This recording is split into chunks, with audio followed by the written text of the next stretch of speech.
يا الله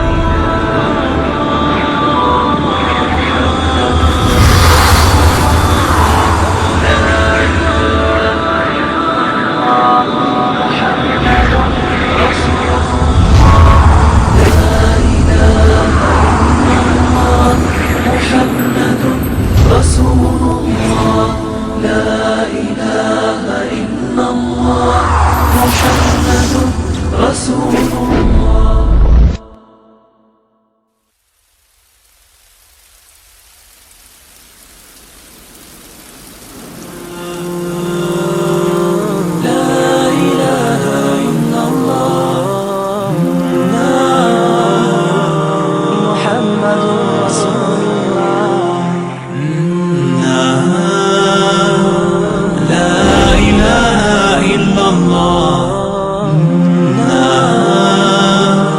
محمد رسول الله لا إله إلا الله محمد رسول الله.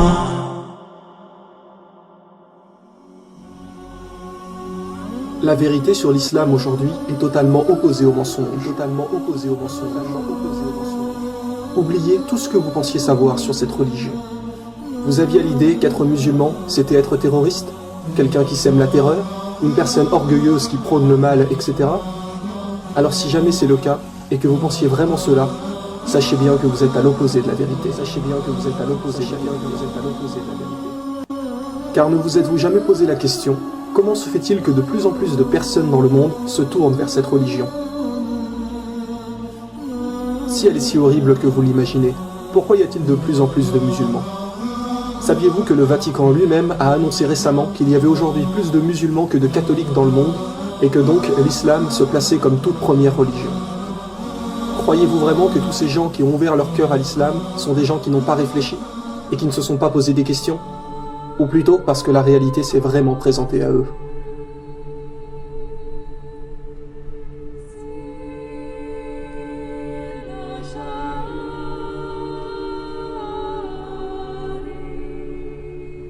Il est aujourd'hui plus que temps de cesser les mensonges.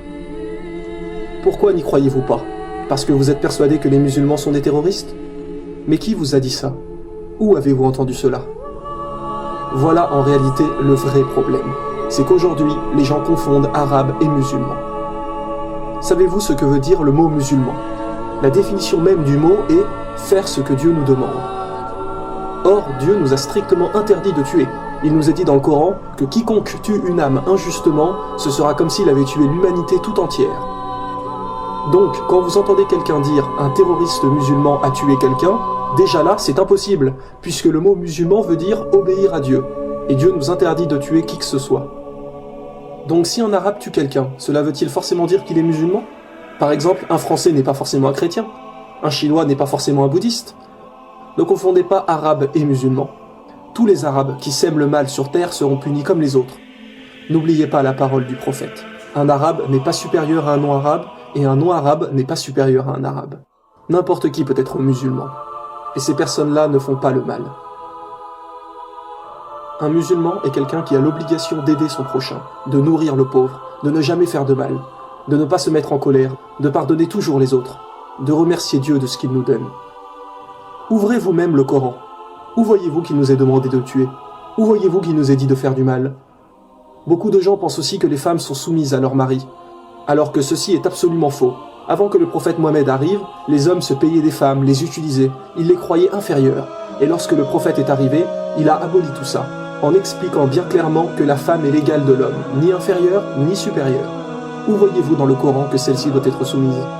En vérité, le prophète Mohammed a dit « Parmi les meilleurs d'entre vous, ce seront ceux qui prendront soin de leurs femmes. » Alors vous me direz peut-être « Oui, mais on voit des gens qui ne font pas ça, qui ne respectent personne. » Eh bien oui, cela est vrai. Mais ça, ce n'est pas l'islam. Ce sont ce que les gens en font. Ils ne suivent pas toujours bien les lois peut-être, mais ne vous dites pas que c'est ce que Dieu a demandé. Aujourd'hui, les ignorants jugent une religion en se basant exprès sur les arabes qui font n'importe quoi pour vous faire penser que c'est cela l'islam. Vous ne vous rendez pas compte que vous vous faites manipuler. Êtes-vous déjà allé dans une mosquée, voir vraiment qui sont les vrais musulmans? Allez faire le test. vous serez vite surpris de voir que toutes vos suspicions sont totalement fausses. Car vous trouverez chez les croyants une vraie fraternité, des gens qui ont le sourire. Car c'est là le message de l'islam. Car c'est là le message de l'islam. Le message de l'islam. Le message de l'islam. Dieu nous a dit, rien qu'un sourire est déjà là une aumône. Si aujourd'hui autant de gens se tournent vers l'islam, c'est qu'ils se sont rendus compte que entre ce qui est raconté et la réalité, c'est tout à fait d'un extrême à l'autre. Utilisez votre logique. Vous savez pertinemment que Dieu nous demande forcément de ne faire que le bien. Beaucoup de gens aujourd'hui ne respectent plus personne, que ce soit leurs amis ou même leurs parents. Alors qu'il nous est dit, chapitre 17, verset 23, « Garde-toi de marquer la moindre répulsion à l'égard de tes parents ou de leur manquer de respect. Parle-leur toujours affectueusement. » Alors quoi? C'est ça l'islam? Être poli, respecter tout le monde, être généreux? Alors dites-moi, mais où est le mal? Qu'est-ce qu'il vous gêne en fin de compte? Ce sont toutes ces personnes arabes qui sèment le bazar et qui se disent être musulmans? Mais cela est absolument faux. On ne peut pas vraiment les qualifier de musulmans. Le prophète Mohammed a dit « Vous ne serez pas vraiment musulman du moment que vous n'espérez pas pour votre frère ou votre sœur ce que vous espérez pour vous-même. » Et là on ne parle pas des frères ou sœurs de sang, mais de tout le monde. Vous ne serez pas vraiment musulman du moment que vous n'espérez pas pour autrui ce que vous espérez pour vous-même. Vous pensez qu'être musulman va tout changer? Que votre vie ne sera plus la même? Mais en réalité, qu'est-ce que cela va-t-il changer? Vous croyez que vous n'allez plus avoir de liberté? Bien au contraire. Vous pouvez toujours vous marier, partir en voyage, acheter une maison, avoir des enfants, vous amuser avec vos amis. Mais en plus de cela, vous allez vous efforcer d'être le meilleur pour les autres, d'inciter les gens à faire le bien, parce qu'à chaque instant, peu importe où vous êtes, vous savez que Dieu vous regarde. Il sait ce que vous cachez ainsi que ce que vous divulguez. Ne voyez pas des contraintes ou des obstacles, car cela est totalement faux, à moins que selon vous, être quelqu'un de bien est une contrainte. Dans le Coran, Dieu nous a dit « nulle contrainte en religion ». Vous savez qu'en réalité, vous passez votre temps à acheter des objets de luxure qui bien souvent ne servent à rien, alors que vous pourriez nourrir des gens qui souffrent vraiment. Vous passiez vos soirées en boîte de nuit, sous alcool, ou parfois l'un de vous finit bourré et vomit partout. Ou une fois cela se termine par un accident sur la route au retour. Ou une fois vous couchez avec cette fille, et le lendemain vous ne vous souvenez même plus ce qui s'est passé. Et parfois même vous recevez plus tard un coup de fil pour vous dire que cette fille est tombée enceinte. Ne vous rendez-vous pas compte qu'il y a là un problème, que la société d'aujourd'hui vous pousse à consommer? Quel chemin allez-vous choisir? Le chemin du mensonge, qui est « j'ai qu'une vie, je profite, je bois, je fume, je me drogue, je passe 5 heures par jour sur internet à perdre mon temps » ou le chemin de Dieu, c'est-à-dire chercher à aider et à faire le bien? Coran chapitre 9, verset 71, les croyants hommes et femmes sont solidaires les uns des autres, ils encouragent au bien et déconseillent le mal. Les musulmans se soucient sans arrêt d'aider les nécessiteux, et nous savons qu'il y a là une grande récompense. Notre prophète nous a bien précisé « L'aumône éteint les péchés comme l'eau éteint le feu. L'aumône éteint les péchés comme l'eau éteint le feu. L'aumône éteint les péchés comme l'eau éteint le feu. » Depuis que le premier homme a posé le pied sur la terre, l'islam était là également. Et tous les prophètes ont prôné la même religion. Ne vous êtes-vous jamais posé la question, pourquoi les noms de religion prennent souvent le nom de quelqu'un? Par exemple, Jésus-Christ, le christianisme, judaïsme pour Judas, bouddhisme pour Bouddha, etc. Mais pas l'islam. Le mot islam a deux significations. Il veut dire faire ce que Dieu nous demande et aussi la paix. Si l'on revenait à l'époque de Jésus et qu'on lui demandait « Ô Jésus, quelle est ta religion ?» Croyez-vous qu'il vous dirait le christianisme? Non, car il n'a jamais entendu ce mot. Le christianisme est venu suite à lui. La réponse la plus probable qu'il dirait est « Ma religion est de faire tout ce que Dieu m'a commandé de faire ». Et quelle religion signifie cela? L'islam. Idem pour Moïse, si on avait l'opportunité de lui demander « Quelle est ta religion ?» Jamais il leur répondrait le judaïsme, car lui non plus n'a jamais entendu ce mot. Mais la réponse la plus probable serait « Ma religion est de faire tout ce que Dieu attend de moi ». Et une nouvelle fois, un mot pour dire cela en arabe est l'islam. Vous avez vu dans la saison 1 que toutes les religions ont toujours délivré le même message, et Dieu nous l'a reconfirmé dans le Coran.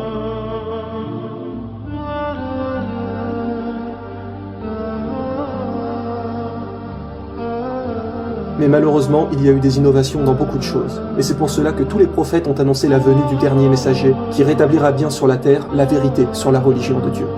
Comme par exemple, lorsque Jésus a prédit l'arrivée du prophète Mohammed, dans l'évangile selon saint Jean, chapitre 16, verset 13, en disant « Il vous conduira dans toute la vérité, car il ne parlera pas de lui-même, mais il dira tout ce qu'il aura entendu. » Et dans le Coran, que nous est-il dit?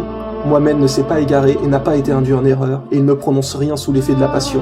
Ce n'est rien d'autre qu'une révélation inspirée. Êtes-vous déjà allé à la messe un dimanche? Ne vous êtes-vous jamais posé la question pourquoi les églises sont pratiquement vides aujourd'hui? Vous trouverez peut-être quelques personnes âgées, mais la plupart des gens aujourd'hui délaissent la religion. Pourquoi? Parce qu'ils se sont rendus compte qu'il y avait beaucoup d'erreurs, que les gens changent les lois de Dieu. Par exemple, il y a encore 50 ans, il était interdit de brûler les corps des défunts dans le monde chrétien. Mais depuis quelques années, le pape a autorisé cela. Ils se permettent de changer sans arrêt ce que Dieu a demandé, alors que Jésus a bien précisé dans l'Évangile selon saint Matthieu que celui qui supprimerait ne serait-ce qu'un seul des plus petits commandements sera appelé le plus petit dans le royaume des cieux. Les gens se perdent car ce n'est plus là vraiment la religion de Dieu. Par contre, faites un jour le test. Allez dans une mosquée à la prière du vendredi. Vous les trouverez tellement pleines qu'il n'y aura presque plus de place. Parfois, les gens prient même dehors, tellement les mosquées regorgent de monde. Les autres religions n'ont presque plus de pratiquants. Et d'ailleurs, Dieu nous a dit, certes, l'erreur est destinée à disparaître. Il y a trop d'incohérences. Par exemple, les chrétiens croient en l'Ancien Testament, et donc en Moïse. Mais dans la Torah, il est bien dit comme dans le Coran qu'il n'y a qu'un Dieu unique. Alors que pour les chrétiens, Dieu est trois, le Père, le Fils et le Saint-Esprit, la fameuse Trinité. Mais alors, Moïse n'a jamais parlé de ça. Donc quoi, Moïse se serait-il trompé? Bien sûr que non. Et Jésus n'a jamais parlé de ça non plus. D'ailleurs, le mot Trinité n'apparaît nulle part dans la Bible, ce ne sont que des erreurs. Nous ne disons pas que la Bible, la Torah ou toutes les autres religions sont fausses. Nous disons simplement qu'à présent, elles ne sont plus fiables dues à toutes les modifications qu'elles ont reçues des humains. Et que pour être sûr de suivre la vérité, eh bien suivez ce que vos prophètes vous ont dit. Suivez le dernier messager qui vous guidera dans toute la vérité. Car aujourd'hui, seul le Coran reste indemne depuis le jour de sa révélation. Qu'est-ce que l'islam?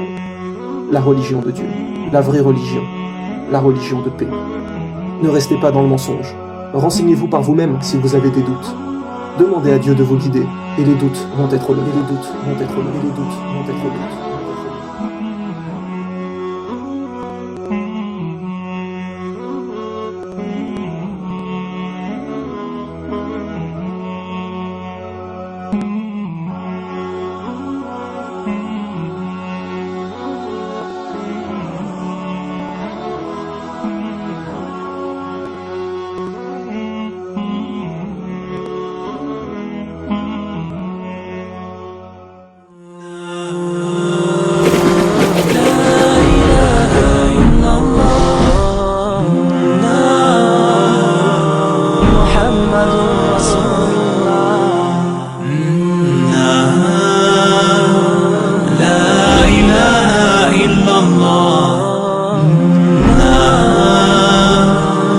محمد رسول